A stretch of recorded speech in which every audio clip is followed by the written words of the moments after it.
The Citizens Assembly has been an opportunity to learn about local government and how they provide services to the people that live here.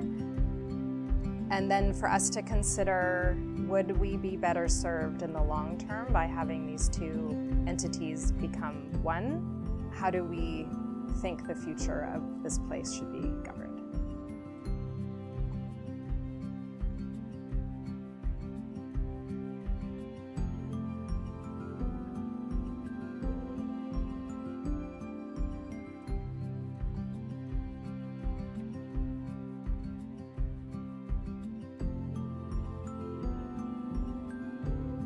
It was really amazing to see experts come in and talk to us. And from there we learn things that maybe we didn't know. We were taking in information from economists and municipal leaders. And then as we went, we kind of transitioned from listening and learning towards talking and problem solving and seeing kind of, what is your opinion? Why do you think that? Getting people together and really involved and engaged and really educating them. I think that was a really interesting approach with the Citizens Assembly. One of the best things that the organizers did was that they didn't start with the question. They started with, what do we have in common? What are our shared objectives here? And we didn't actually talk about the only question that we're here to answer until almost the very end of the process. We spent so much time building trust and building consensus on values that by the time we got to the actual question was a lot easier. We were working together. Everything was combined and was shared. It was all of us bringing our own experience, our backgrounds, our time in the community. The group is so different. I think this gathering definitely makes impact in communication, face to face. And I think that makes for a very good process. It was really powerful to have everybody's voice heard, and so to just hear everyone's opinions as a group was pretty powerful.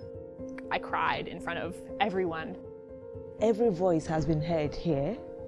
Everybody has spoken and everybody has listened, and I don't think anybody has felt dismissed in this group. We all did our best to get along and just figure out what the right thing to do was.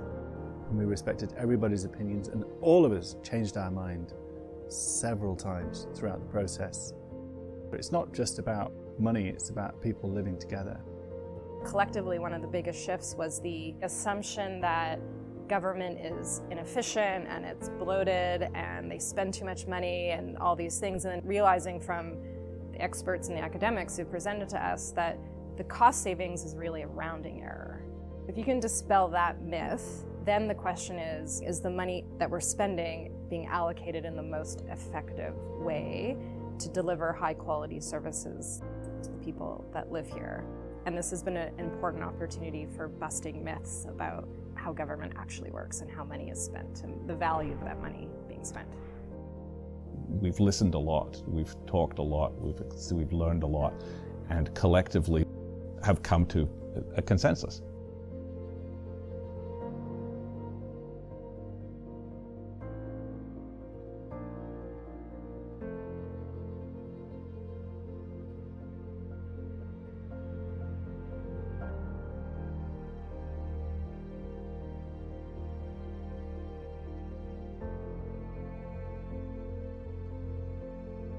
To think about the future, that's what we've done today. We're not thinking about now, we're thinking about the future. And maybe not just about yourself, about the whole community. I think if there are issues in society or in our community that people are struggling with, we can always form Citizens Assembly and say, let's hear what people think. We'll really move our communities forward. This is a masterclass on how politics should be done. I've never seen 48 people put into a room together and actually find more consensus rather than hardening our positions. It was amazing. 8 weeks, sounds like a long time, but it feels like it's gone quickly. I think the team that's been running has done a really remarkable job of bringing together lots of different voices. It's a very diverse group. It's really been about education, really starting to understand even a little bit about how municipalities work. Just seems like a very smart way to take on a difficult decision, and I think it's been a success in that respect as well.